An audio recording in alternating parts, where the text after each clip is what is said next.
A squad of Chechen Special Forces hunters has been unleashed in Ukraine to detain or kill a set of specific Ukrainian officials. Each soldier was reportedly given a special deck of cards with Ukrainian officials' photos and descriptions on them, a Moscow Telegram channel with links to the security establishment reported. The list is of officials and security officers suspected of crimes by the Russian Investigative Committee, the report added.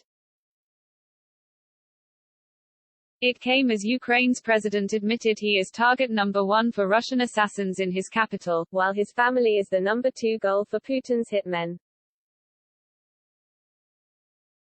The Chechen squad is thought to be in a Ukrainian forest and was allegedly given an order to kill if those on the wanted list could not be detained. There is speculation those identified by Moscow as Nazis would also be on the hunted list. Putin previously said a key aim of invading Ukraine was to denazify the country. State TV in Chechnya reported that Ramzan Kadyrov, 45, the republic's leader and a close Putin ally, had visited his forces in Ukraine. The Chechens are believed to be from the South Battalion of the Federal Guard Service, based in Chechnya. Kadyrov yesterday met with Viktor Zolotov, director of the Federal National Guard Service and commander-in-chief of the Russian National Guard Forces, another close Putin ally. Volodymyr Zelensky, 44, addressed the nation on Thursday night, at the end of the first day of the Russian invasion of his country. The former TV comedian insisted he had remained in Kyiv as he urged his fellow citizens to stay strong. He said he was speaking from Kyiv but the elegance of the presidential palace was long gone. Zelensky, in his olive green t-shirt, appeared to be speaking from a bunker. I know that a lot of misinformation and rumors are being spread now, he said. In particular, it is claimed that I have left Kyiv. I remain in the capital. I am staying with my people, he said. Zelensky said his family also remained in the country, his wife Oleana, a 44-year-old architect and screenwriter, and the two children, daughter Alexandra, 17, and son Kirill, 9.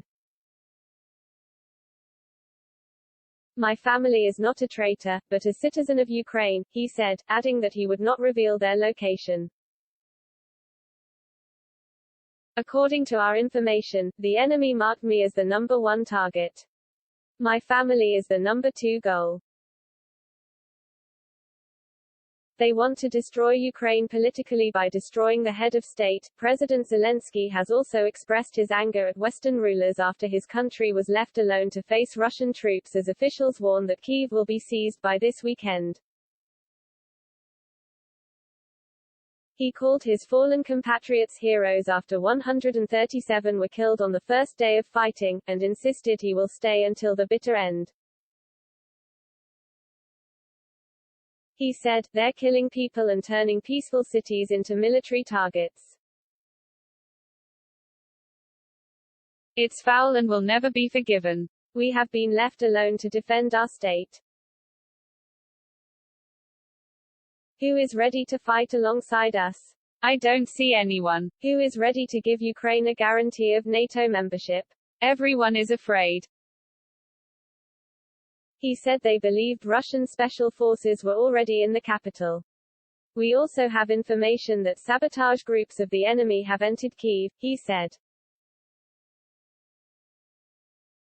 That's why I am urging Kyivites, be careful, follow the rules of curfew. I remain in the government quarter together with all those who are necessary for the work of the central government. The Ukrainian capital is expected to be surrounded by Russian forces this weekend and the country's resistance effectively crippled, U.S. security officials fear. President Zelensky has also expressed his anger at Western rulers after his country was left alone to face Russian troops as officials warn that Kyiv will be seized by this weekend. He called his fallen compatriots heroes after 137 were killed on the first day of fighting, and insisted he will stay until the bitter end.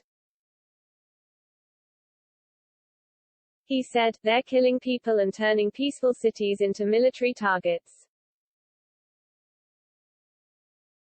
It's foul and will never be forgiven. We have been left alone to defend our state.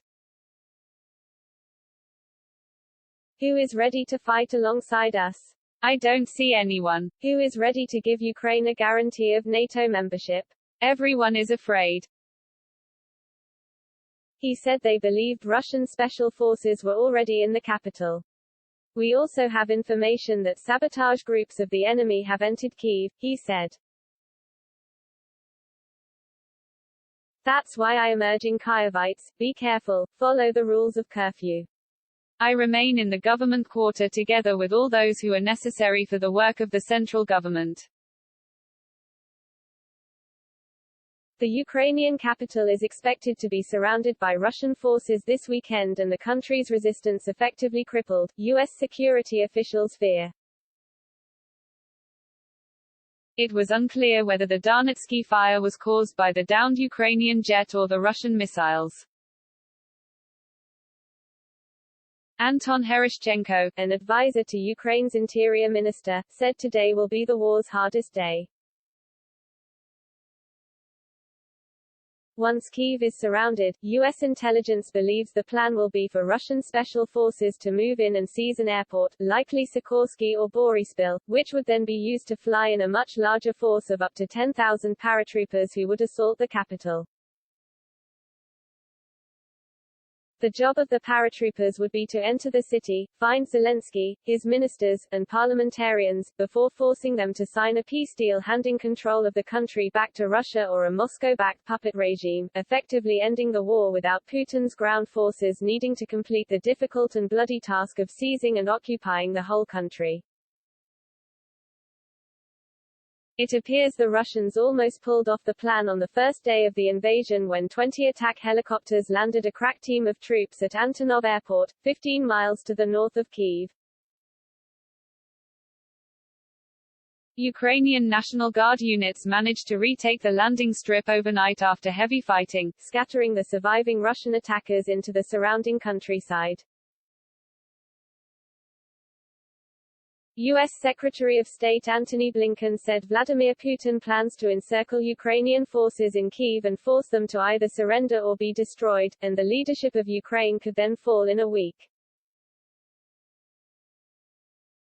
A former senior U.S. intelligence officer told Newsweek, "After the air and artillery end and the ground war really starts, I think Kyiv falls in just a few days.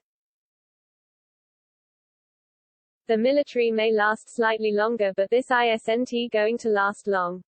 A source close to the Ukrainian government said they agreed that Kyiv will be surrounded within 96 hours but believed the government will stay strong and not collapse. In a bid to thwart the imminent capture of the city, Emmanuel Macron spoke to Vladimir Putin on Thursday night, who gave the French leader an exhaustive explanation of his justification for war. The Kremlin said the call took place at Macron's initiative, and he and Putin agreed to stay in contact.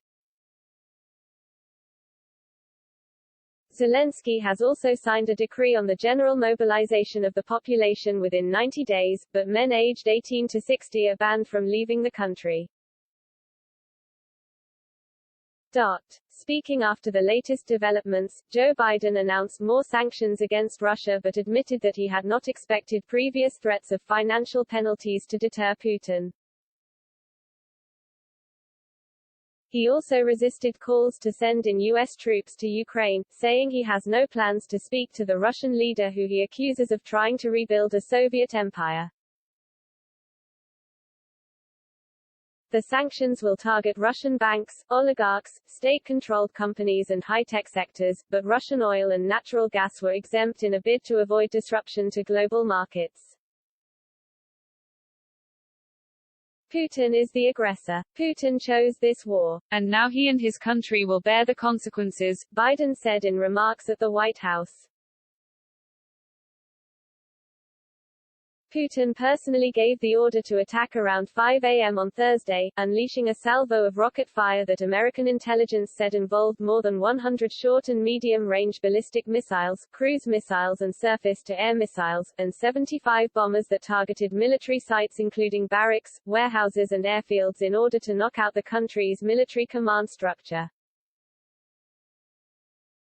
Russia said the strikes destroyed 74 Ukrainian military ground facilities, 11 airfields, 3 command posts and 18 radar stations controlling Kyiv's anti-aircraft batteries. That was followed by attacks from Crimea in the south towards the city of Kherson, a northern advance from Belarus to Kyiv, and an eastern advance from Belgorod towards Kharkiv where the heaviest fighting is going on. American officials said this was merely an initial phase of the attack, and that the majority of Russia's 190,000 troops at the front remain in reserve. The goal of the attack is to take key population centers and decapitate the Ukrainian government, the officials added. Ukraine's health ministry said so far 137 people have been killed on the first day of conflict, while 300 have been wounded. The port cities of Mariupol and Odessa, where Ukraine's main naval bases are located, were also attacked, though Odessa appeared to remain under Ukrainian control as of Thursday afternoon. Russian tankers blockaded the Kerch Strait, leading from the Black Sea to the Sea of Azov, cutting off Mariupol. Ukraine has hit back, shooting down 5 Russian helicopters, destroying dozens of tanks and capturing Russian troops. A Russian An-26 military transport aircraft also crashed in the southern Voronezh region, killing its crew on board. The accident could have been caused by a technical failure and has not inflicted any damage on the ground, Interfax said, citing a press office of Russia's Western Military District. In the address to his nation, Zelensky also described Russia as evil and said Putin had attacked like a suicidal scoundrel. Just as fascist Germany did in World War II. Ukraine will not surrender its freedom, whatever Moscow thinks, he added. For Ukrainians, independence and the right to live free on our land is the highest value. He had earlier called on all Ukrainian citizens willing to defend their homeland to step forward, saying guns will be issued to everyone who wants one. He also asked for civilians to give blood to help wounded troops. And he asked world leaders to impose the harshest sanctions possible on Putin. British Prime Minister Boris Johnson, addressing the nation at midday, said Western allies are preparing a massive package of sanctions against Russia and told the people of Ukraine, we cannot and will not just look away. Johnson referred to Putin as a dictator who would never subdue the national feeling of the Ukrainians. As the West prepared to cut off Russia financially, Vladimir Putin summoned his oligarchs to demand loyalty over his attack on Ukraine, perhaps fearing a rebellion from within after prominent Russian TV figures and celebrities spoke out to oppose the conflict. Speaking in the Kremlin, he said that Russia had been forced to take action over Ukraine and had no other choice but to attack, saying the country remains part of the global economy and that he will not hurt the system we belong to. He told them, I want you to show solidarity with the government.